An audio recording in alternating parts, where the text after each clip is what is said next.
idza fataha laka wijhatan min at-ta'arruf fala tubali ma'aha qalla 'amaluk. Kamu jangan kegeeran, kira-kira begitu maksudnya.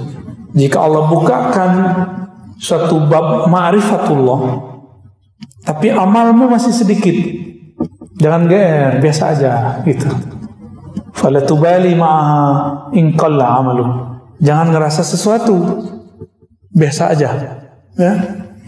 Fa innahu ma fataha lak illa wa huwa yuridu an yata'arraf ilaik. Allah kalau membukakan pintu ma'rifat. Pintu ma'rifat itu pengenalan, rasa, cinta. Pernah gak sesekali lagi gak niat ngapa-ngapain, pas sholat ternyata bergetar? Sesekali, pasti pernah. Itu di saat Bapak Ibu lagi lupa untuk khusyuk, dikasihlah Allah khusyuk. Hilang nafsu mau khusyuk, diberilah khusyuk.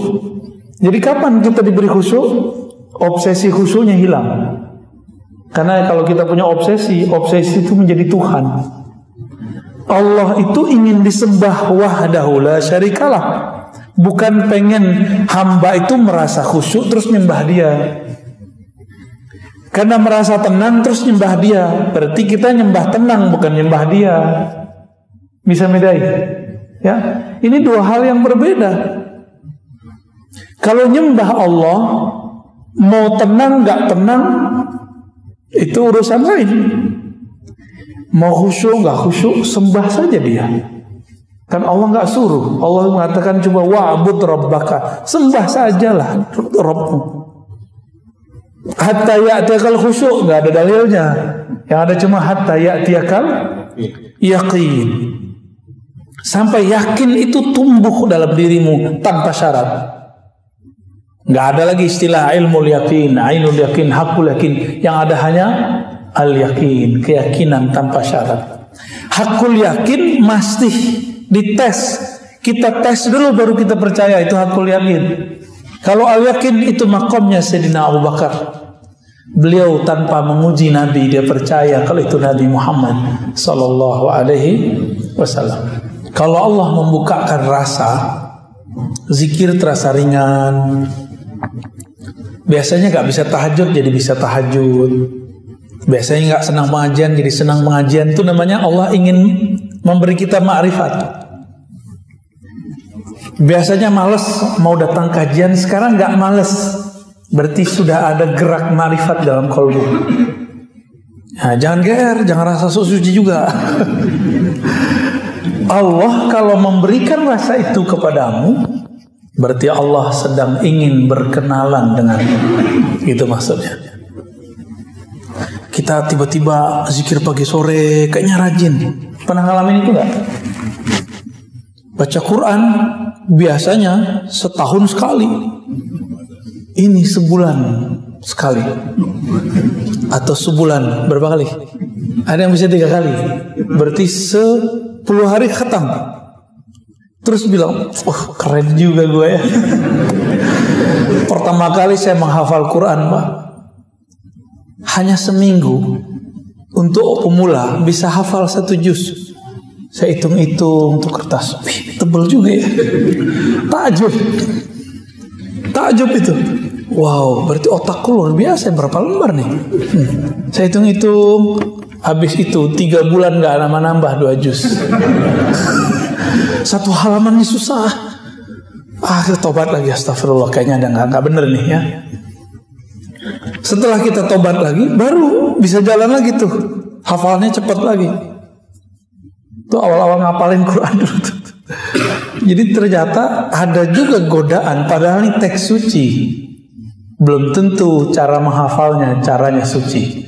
Maka teman-teman penggiat hafalan, gak usahlah buat hafalan sebulan 40 hari. Lebay.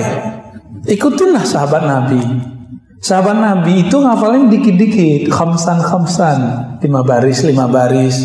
Mau Bapak Ibu? Ya, 5 baris. Ustaz buru-buru 5 baris. 1 baris lumayan. Ada tips yang masih kerja. Jangan buang-buang waktu. Berangkat dengerin surat An-Naba, tapi diulang-ulang. 1 surat aja Jadi flash disknya isinya satu surat aja. Jangan tamak mau banyak-banyak ayatnya. Kecuali emang mau mendengarkan banyak ayat.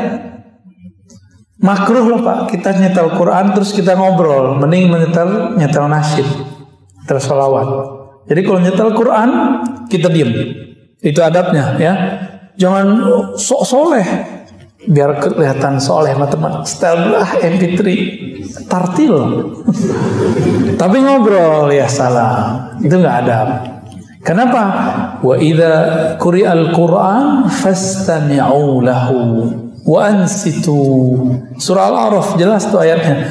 Jika dibacakan Quran, maka hendaklah kamu mendengarkan lalu diam. Itu adabnya ya. Maka saya termasuk tidak sepakat. Mohon maaf, di masjid ini gimana nih?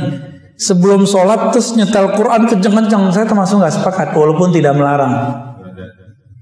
Lebih baik sholawat, tarhim. Kalau tarhim orang nggak dengar nggak dosa Pak. Tarhim kan cuma sholawat. Salatu wassalamu alaik gitu ya. Gitu ya. Assalatu wassalamu alaik ya. Begitulah saya suaranya udah sumbang Pak.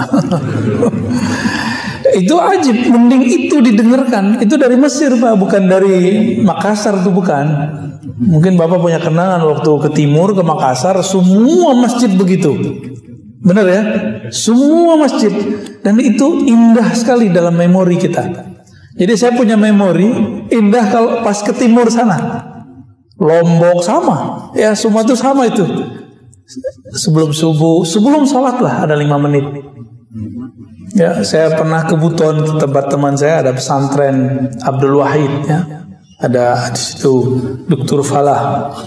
Ya, beberapa menit itu mereka tarhim karena itu santrinya yang baca. Kalau di sini suaranya sumbang-sumbang bajangan. Dan indahnya bukan main. Karena itu sholawat. Satu sholawat ada 10 rahmat. Oh Nabi tidak pernah lakukan. Nabi nggak lakukan. Tapi Nabi nyuruh sholawatnya. Al-Imam Ibn Al-Arabi Al-Maliki, muridnya Imam Ghazali, bukan Ibn Arabi yang satu lagi ya. Jadi Ibn Al-Arabi, pengarang kitab Aridatul Ahwazi, Syarah Sunan Tirmizi. Beliau mengatakan dalam beberapa karyanya, dianjurkan ya, sebelum sholat itu ada yang mengingatkan, baik dengan sholawat atau apapun. Beliau menganjurkan. Bahkan kalau beliau boleh pakai Quran. Cuma kalau kita sebaiknya bukan Quran tapi sholawatan ya.